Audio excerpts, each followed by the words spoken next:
Welcome to Free Thoughts. I'm Trevor Burrus. And I'm Aaron Powell. Joining us today is Robert M. Whaples, a research fellow at the Independent Institute, co-editor and managing editor for the Independent Review, and professor of economics at Wake Forest University. He is the editor of Pope Francis and the Caring Society from the Independent Institute. Welcome to Free Thoughts, Robert. Thanks for having me on. In 2015, Pope Francis issued his second encyclical, which I'm probably going to butcher this, Laudato Si? Laudato Si. Laudato Si. What did he say in that encyclical? So the encyclical is widely known kind of as the Pope's environmental encyclical, but if you dig into it, it's at least as much about the poor and the rich and economics as it is about the environment. But if there's a big picture, it's that we're abusing the environment, and it has to do with the fact that we're also abusing each other. The rich are abusing the poor, and the rich are missing out on their true calling.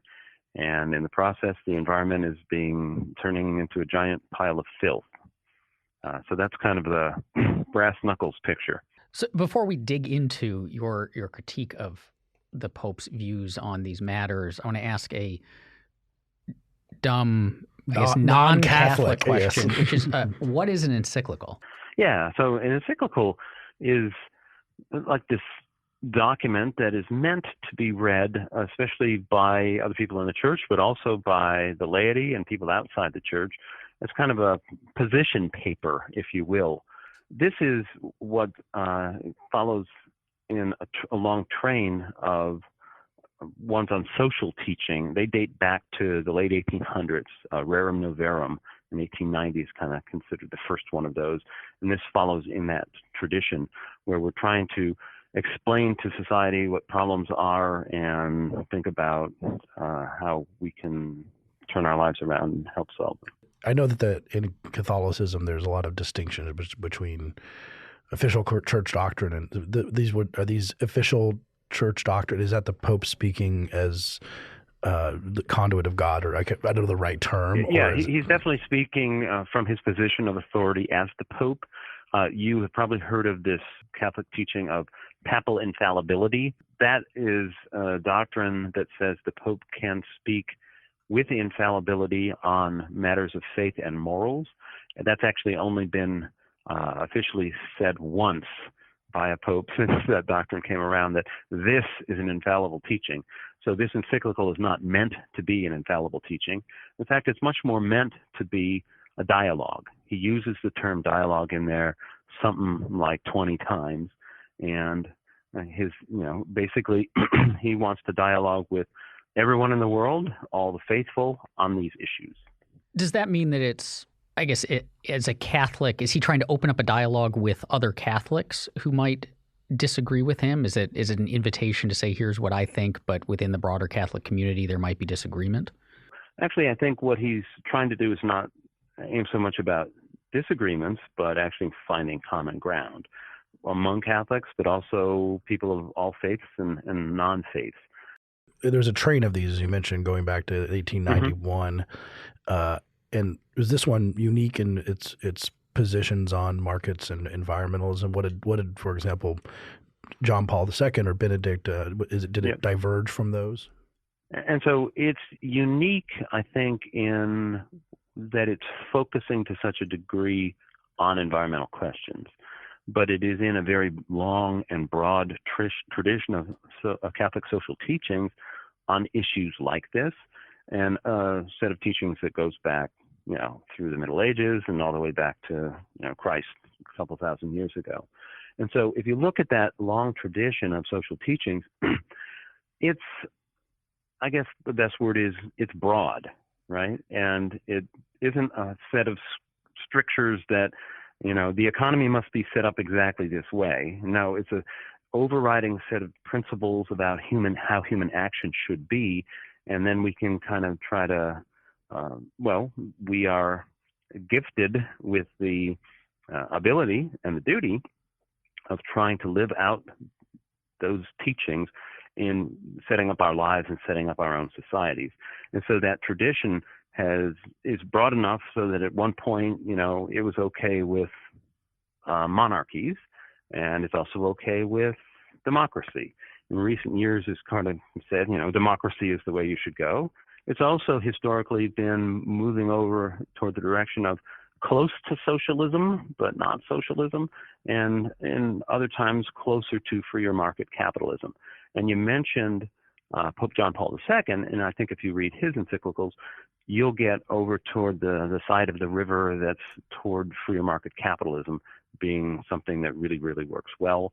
But now I think Francis is moving us a little bit over on the other side, not toward socialism per se, but much more toward government having a role in regulating that capitalism and structuring that capitalism and questioning and critiquing, and not just government, but everyone. Over the longer stretch of history, how has the church generally viewed issues of free markets and private property? I mean, as it, was a player in Europe as capitalism and merchants spread out throughout the continent? I'm not a scholar of that, but my reading of it is that the church has been always very adamant about the importance of private property. After all, it's in the Bible as being important, as far back as, thou shalt not steal. Thomas Aquinas, if you read him, writing in the 1300s, he's talking about, it's something like an economist could really dig into, why private property works better, and talking about incentives, and talking about, like, if everybody owns it in common, nobody's really going to take care of it very well. If you own it yourself, you do.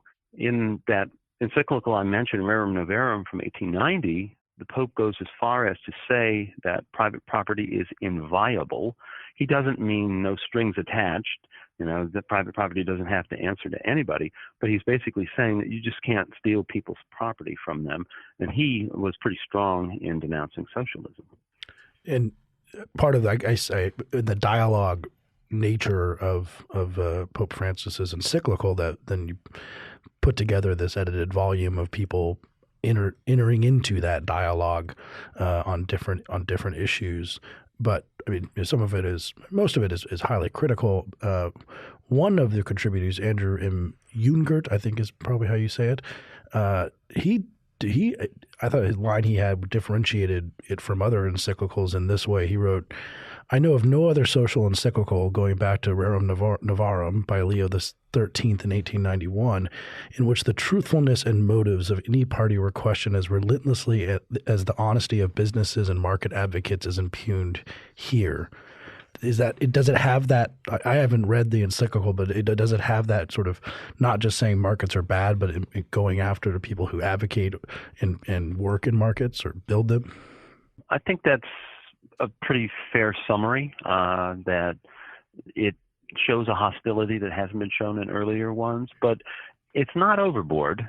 So, for example, here is a line from Laudato Si, from paragraph 128.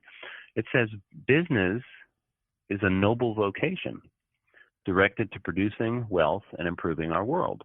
It can be a fruitful source of prosperity for areas in which it operates, especially if it sees the creation of jobs as an essential part of its service to the common good. The broader objective of helping the poor should always be to allow them a dignified life through work." How much does Pope Francis's background, his upbringing in Argentina, play into his views of markets? Yeah, I think that they're really crucial in understanding. Just as John Paul's background was crucial in understanding where he was coming from. John Paul, of course, raised behind the Iron Curtain, saw communism and how it suppressed human dignity and how it just didn't work in satisfying people's material needs, and said about some of the strongest things that had been said about the importance of, business and freer economies and entrepreneurs and that kind of stuff.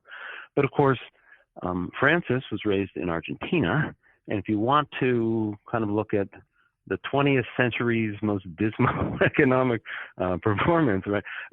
Argentina began the 20th century as one of the most prosperous economies in the world. In terms of kind of GDP per person, it would have been up there in the top handful. And then its relative ranking fell and fell and fell. Of course, absolute standards of living rose because there was worldwide economic growth during this period. But Argentina's relative status just kind of slipped further and further and further down. And most economists who study Argentina, I'm not an expert on it, say they made a series of policy choices that led them into that path. And it was, the moving away from markets, the moving toward the Peronist, corporatist kind of model where the government takes more and more control in the market, and the markets become more and more crony capitalism instead of what you and I would consider to be actual capitalism. And so Francis was raised in that environment, seeing that the market to him, a free market to him, means, I think, what he saw in Argentina, which is not a very useful kind of market economy in the minds of most economists. He also, of course, is from a Jesuit tradition, and I think that probably colors a lot of his views on these things.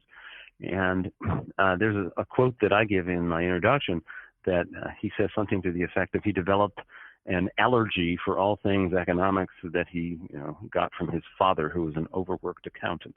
So a lot in his upbringing and his Argentine experience, I think, can kind of explain some of his hostility and also some of his, I'll say, misunderstandings of how a market economy can work effectively. Before he was Pope, which I found this to be very interesting, that he wrote a book that was called Diálogos entre Juan Pablo II and Fidel Castro, dialogues between John Paul II and Fidel Castro when John Paul II went to Cuba.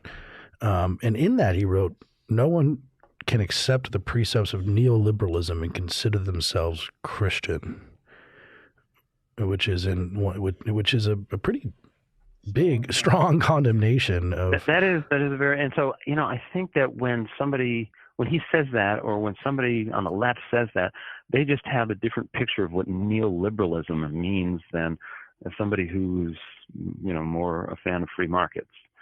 They consider it to be just kind of this soulless thing where the businesses run amok and corrupt everything. So in that sense, then how should Catholics, not being Catholic myself, nor Aaron, how should Catholics view markets? Or, I mean, it seems that it's important if they pull you away from God or if they direct you toward human suffering, then Catholics should not be for markets, it would seem. And so my answer to that would be that Catholics should view markets the same way they view everything else on earth.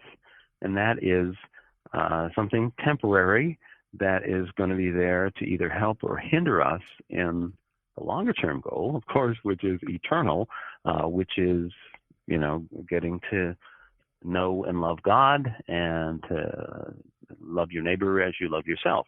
And so what's the best way to do that?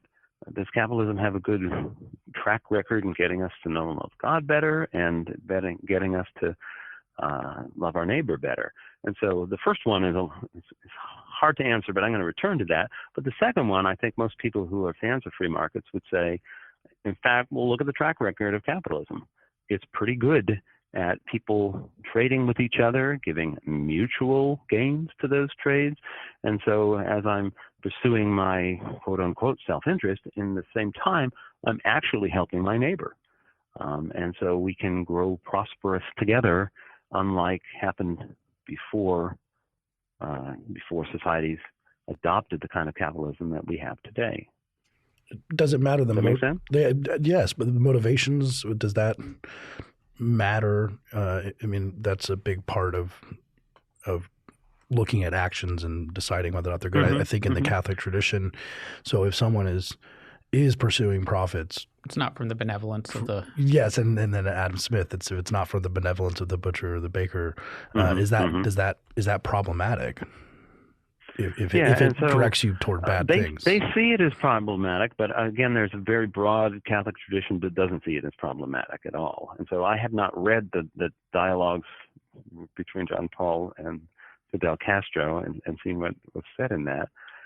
But if you look at broader, Catholic teaching throughout the years, you'll have people like the Michael Novaks of the world, and he wrote the the foreword to the book that talk about to have a flourishing society, you need to have a flourishing culture, you need to have a democratic political system, and you need to have a market economy to allow people to actually do those kinds of things that are going to help one another. There's a chapter in the book that talks about charity and points out that people have more and more resources to give to their needy brethren. You're in a market economy because the market economy just generates so much more wealth that then you can share, and many, many people have shared that wealth, including people who were considered malefactors during their life, right? John Rockefeller's of the world, and he ended up giving away most of his wealth for the incredibly worthy causes of, eradicating diseases and all these kinds of things. So wouldn't have been able to do that without a flourishing market economy. I'm curious about the role of, I guess, non-Catholics in this, because it's one thing to issue statements about how Catholics ought to live their lives if, their goal is to tee up eternity and get closer to God and so on. But when you're talking about something like whether we should have markets or not, whether capitalism is good or not, you're talking about, that's stuff that has an impact on an extraordinary number of people and the quality of their lives. And most of those people, given that the world is not mostly Catholic, are not going to share the goals. So they're not going to say, well, yeah, markets might lead me away from God, but that's not. They're going to say that's not a problem for me because that's not my goal in the first place. And so should that factor into how someone like Pope Francis approaches these questions, that most of the world does not share his goals in the purpose and direction of life? Mm-hmm. And so in writing an encyclical like Laudato Si, I think he does consciously try to speak to both audiences, also tries to convert those who aren't Catholic, those who are non-believers, to the position, pulling them in. And I think there was a lot of that consciously going on here, especially in what he was saying about the environment, because now there's these environmentalists who probably aren't Catholic and maybe not even Christians who are going to be reading this, saying that the Pope has that the church has many of the same goals as them, and maybe kind of pull them in under the tent as they become more and more interested in it.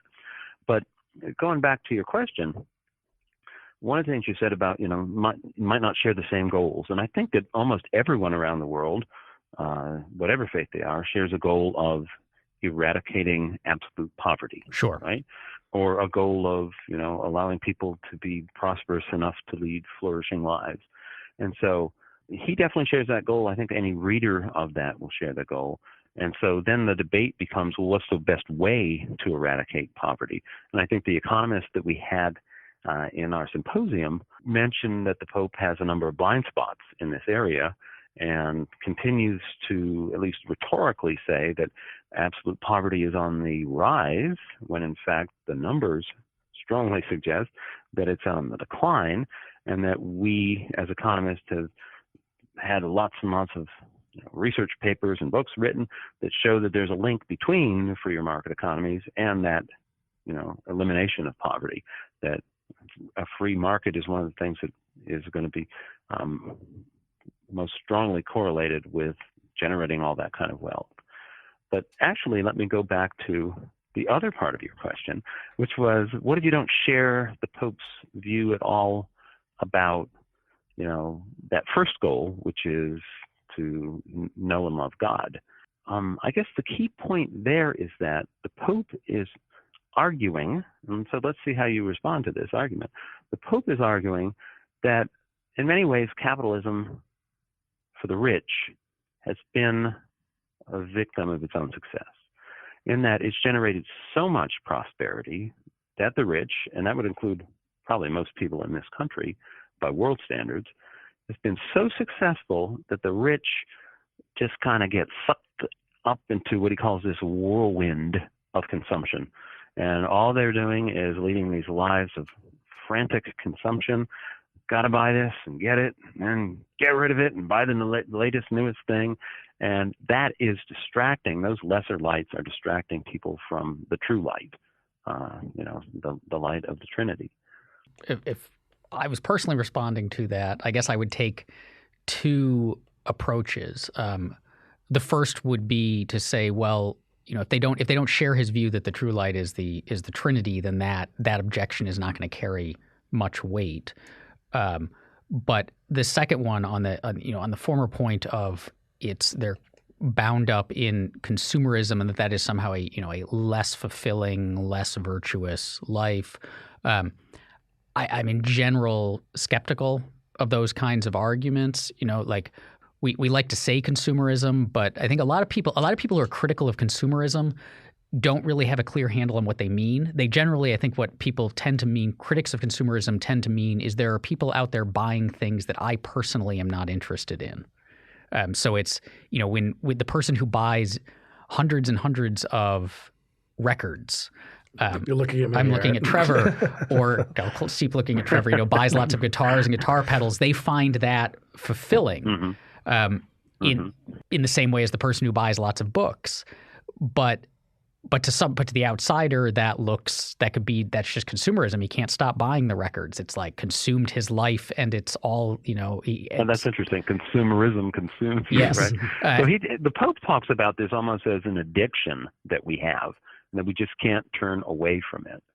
And the interesting thing is that there's an overlap here between Pope Francis and, say, that guy everyone knew in high school who was the kind of socialist who said, man, it's just like the corporations want you to buy all these things and they're really just running you down, like don't listen to the corporations and be a consumerist sheep and then go get Adbuster magazine and subscribe or protest the WTO or things like that. It's odd that there's that parallel, which is, and that parallel is sort of undergirded by both for the socialists and the Catholics to some degree, is that an idea that the world is run by false values, and that things that are moving toward false values are not actually enriching. And so one point the Pope makes is that every purchasing decision is moral. It's a moral decision, not simply an economic one. And I think that's actually useful for us all to think about, whether or not you are religious or not. So one of the goals of the Pope writing this is to, prick people's consciences and get them to think more deeply about every action they take in their lives. In one of the contributions by Gabriel X. Martinez, he kind of it's in the volume. It's the most the least critical in its own way, because he sort of says that. Well, the way I read it, because he says that the actual quote is, the Pope does not mean to criticize rising prosperity and economic liberty in general. What Francis criticizes instead is the use of a theory to justify indifference, the view that eventually the poor will be all right if we just leave them alone, the market will take care of them. And then he quotes a Bill Clinton quote, which just sort of struck me as kind of anodyne about how markets help poor people kind of thing. And do you think do you agree with that characterization? I mean, you don't have to agree with everything in a book that you edited, but having edited a few books myself. What's actually interesting about that particular chapter is that Gabriel himself is from South America, like the Pope. He's Ecuadorian originally. The quote you've got is one from Bill Clinton. Yeah, we have to reaffirm unambiguously that open markets are the best engine we know of how to lift living standards and build shared prosperity. Bill Clinton saying that. I mean, and that's totally true. And for it to be like that's an example of the kind of attitude, the politics of indifference to injustice, he writes, is that the Pope is criticized, not necessarily prosperity. And I mean, but this all makes me wonder, Pope Francis ought to try reading some Deirdre McCloskey. Yes, I agree. But it strikes me as I think he's criticizing more than that, as you point out. I mean, Pope Francis, or having read the book but not the encyclical, in the sense that we were discussing, that it's deeper. It's almost an alienation from our true selves kind of argument, and that includes the environmentalist aspect of it. Yeah, and so going on to that, back to that point about the indifference that can sometimes creep in, the Pope goes back to one of the parables in the Bible, the one about Lazarus, who's this poor man, and sits outside the door of this rich man, and the rich man never, gives him a scrap of bread or anything. Poor Lazarus, who's like lame and can't fend for himself. And then Lazarus goes to heaven, and he sees this poor man in hell, and he's like, is there... The poor man in hell sees Lazarus, and he goes, like, can't he come and help me now? And the parable is like, no, you had your chance, But what Pope Francis says is that we're like that nowadays. Many, many people are. They drive around in their cars with their tinted glass. They don't even notice the people outside who are poor. They live inside gated communities. They do that kind of stuff. That he's warning us that we're turning into those Lazaruses, and that we can't be indifferent to the poor because, like the poor, we are all children of the same God. It strikes me then that, I am more sympathetic to that argument than I think, a lot of people might be. And I do think that there can be a tendency to think that the proper way to live within a free market is we'll call it the caricature of rugged individualism, which is what's mine is mine, and the best thing for me to do is just do whatever is immediately in my interest, and to not feel a connection to other people or a responsibility to them or the burden of helping them. And I tend to reject that. But it's interesting because that's not like the response to that is not to attack capitalism and markets, because it's capitalism and markets that will provide us with the resources should we choose to live a different way and should we choose to try to help the poor directly. It provides us with the resources to do that in a meaningful and effective way. That it's almost like there's a deep confusion of the economic system for the cultural system, setting aside the issue of how widespread that call it sick cultural system might actually be. I think we tend to imagine it's much more widespread than it really is.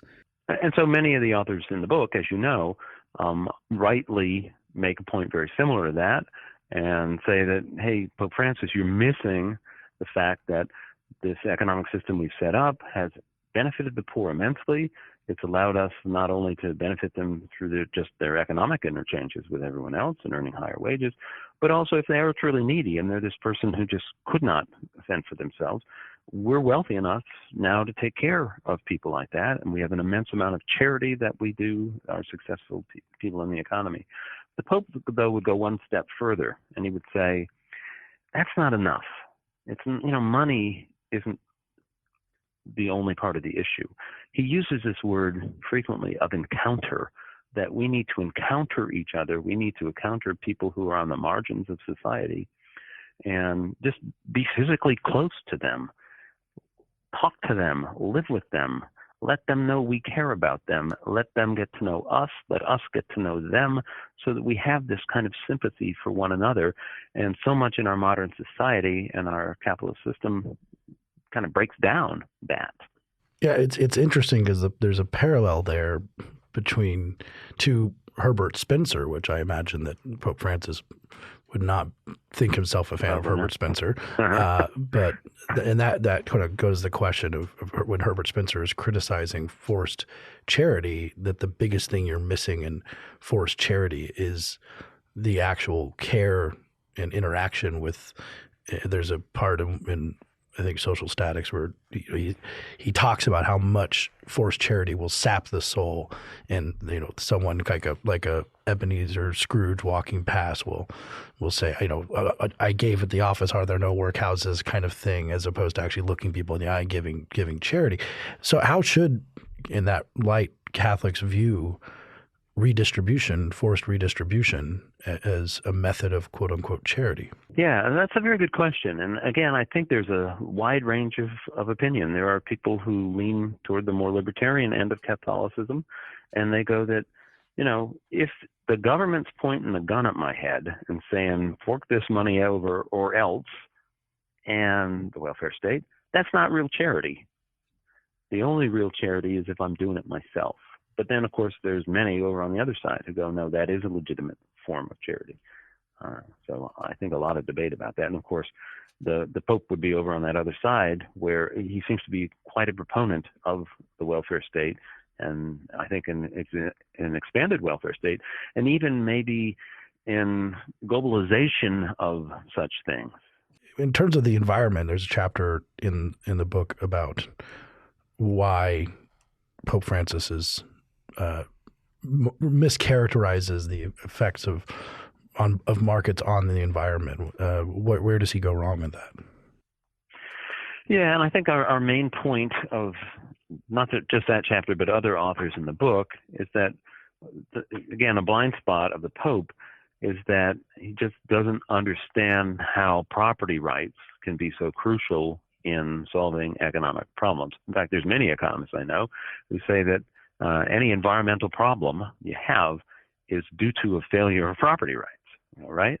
And so he seems to have a view of property as when somebody gets property, they say it's mine. I'm not going to share it with anybody else. But instead, most economists have a view of it's my property. I'm going to try to put it to its highest valued use, and therefore it's going to benefit much of the rest of society. One of the authors gives kind of the classic case of the border between Haiti and the Dominican Republic, which you can see from the sky as you're flying in, that on one side of the border, things are pretty brown looking, and the other side, they're much greener looking.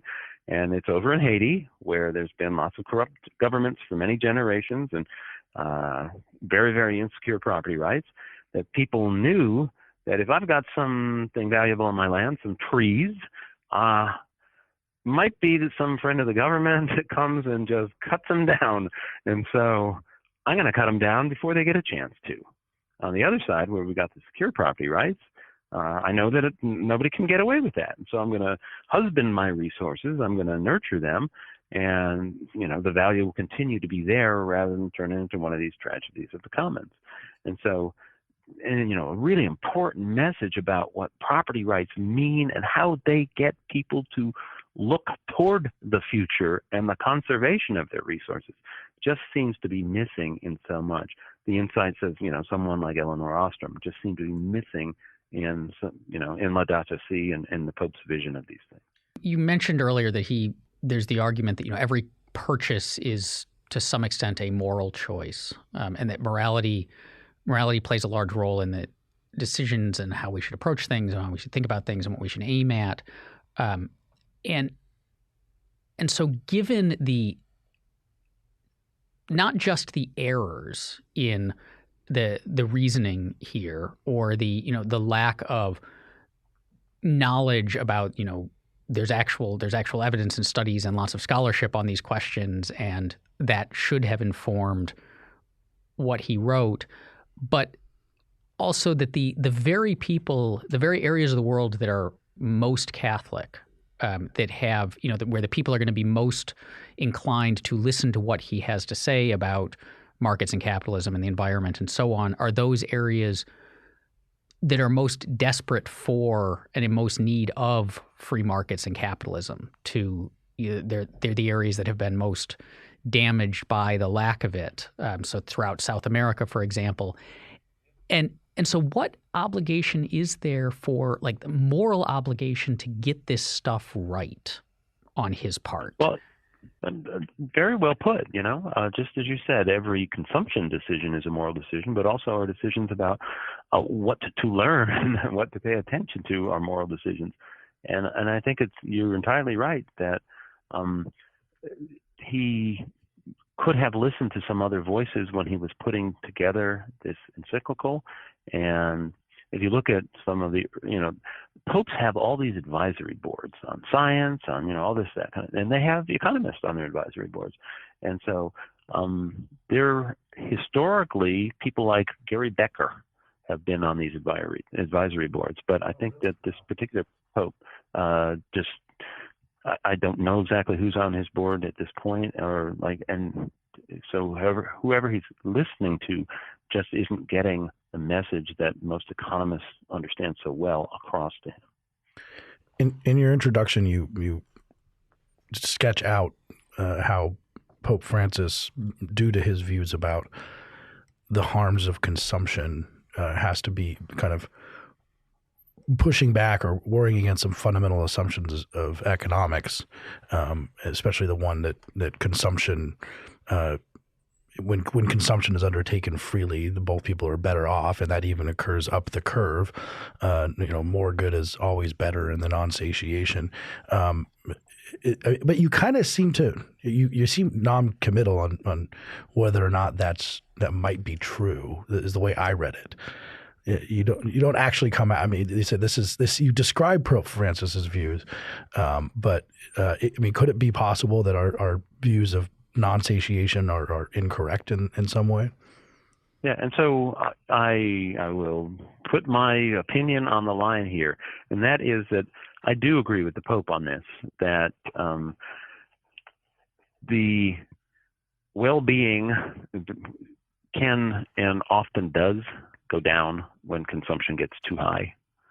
And so I think if you look at lots of different data, like on happiness, there's debates about these things, but it definitely slows down its increase and maybe even plateaus once you get to a certain point. But a deeper one than that, just on the mere material level, is that as a devout Catholic, I see a lot of evidence that as we get richer and richer, we care less and less about these eternal things, and society has gotten richer and richer, and the role of religion, the importance of religion in people's lives seems to wane as societies get richer. And so I think maybe we've passed the bend on that curve. We've gotten too rich for our own good, and producing more is a wonderful thing, but then we consume more, and it seems to be like that consumption pulls us in the wrong direction. And so my little graph was kind of, we could be better off individually if we gave away more of our wealth. It's not an argument toward us not producing as much, but it's an argument toward us using our wealth wisely. We could eat too much, yes. We could fill in almost any blank of type of consumption too much. We could just consume in general too much. And I think there are many times where many of us do that. And so we could be better off if we divested ourselves of some of these things. That makes me wonder then how we deal with particular sorts of trade-offs in this area. So how should, from within a Catholic perspective, should think about a situation, say, where we generally agree that it's better for a society to be wealthier than poorer. That you have access to more options, and your life is longer and healthier and less violent, and so on and so forth, and that all of those things can enable those people who want to pursue the eternal, say, want to live the prescribed lifestyle of Catholic or of any other religious faith, to do that in a easier, more meaningful, more successful way, but at the cost of some people. Maybe it's these, as you described, the wealthy people who overconsume, or whoever else, or the people, is going to slightly turn more people away from this path. That's going to happen, and that there is no way to create that degree of wealth without instituting the mechanisms that will also cause those results to turn away from God. To turn away, does one trump the other? And like, so how do we think about weighing here them? Is kind of this, right? Having a budget constraint that's further out is awesome. It allows you to get more of like everything and to pick the things that you think are really important. But having that budget constraint that's further out, when everybody does it, and everybody consumes more, maybe warps our preferences in some way, and so that we end up making consumption decisions that aren't in our own best interest. And so if that's true, in other words, if people can be fallible and maybe are sinful by nature because of the fall, if those things are true, then we do have a lot of really hard decisions to make about the best way to order our lives and order our societies. And I'm over in the direction of having somebody forcibly tell me what I should be doing in a situation like that is not a good idea, because they're sinful and fallen just like I am. I'm going to have to make those hard choices by myself. Does that make sense? Yeah, but this might have been related to Aaron's question too. But if from the church's standpoint, it would seem to me that at least some Catholics would think that moving towards God is more important than alleviating poverty, if that's an actual trade-off. Because if people turn away from God because of institutions that are alleviating poverty, let's just say we like Norway. Stipulate that relationship there where they're satiated, they have false idols, every sort of thing. And so, the religious levels of a place like Norway, which is just shockingly low, and in the Catholic tradition, those people can't be saved. So is it a trade-off that, a Catholic would say, okay, well, if this alleviates poverty but turns people away from God and therefore puts them in the bad place, then we should choose God over poverty alleviation. And so I guess there's two levels of the answer to that. One is on an individual basis, and then the other is on a societal basis. And so I think just about any Catholic would say that, yeah, if getting rich is pulling us away from God, just stop worrying about alleviating poverty if it's actually so much, given our current levels of wealth, because it is leading people away from God. But then what do you do at the societal level? Are you going to impose those things on other people? And so the first one seems pretty clear, the answer. The other one, then there's a huge amount of debate. So what do you hope people to take away from the book, or especially if they're Catholics? The book is a reply to the Pope's call for dialogue, and the very act of us writing it is part of that dialogue. The very act of people then reading it, they have this other part of the dialogue. You have an internal dialogue in your head as it goes on. We have had a dialogue with each other now. And so what we're really hoping to get out of it is for people to think about the importance of these issues, but also to maybe have somebody in positions within the church to listen to this, to understand that economists have learned a lot of things about how to arrange incentives so that we actually solve many of the problems that the Pope has pointed out here, to maybe take some of these things out of the Pope's blind spot, or the church's more broadly blind spot, so that they can move away from maybe some traditional misconceptions about the market toward a better understanding of how the market can help solve so many of these problems. Free Thoughts is produced by Tess Terrible.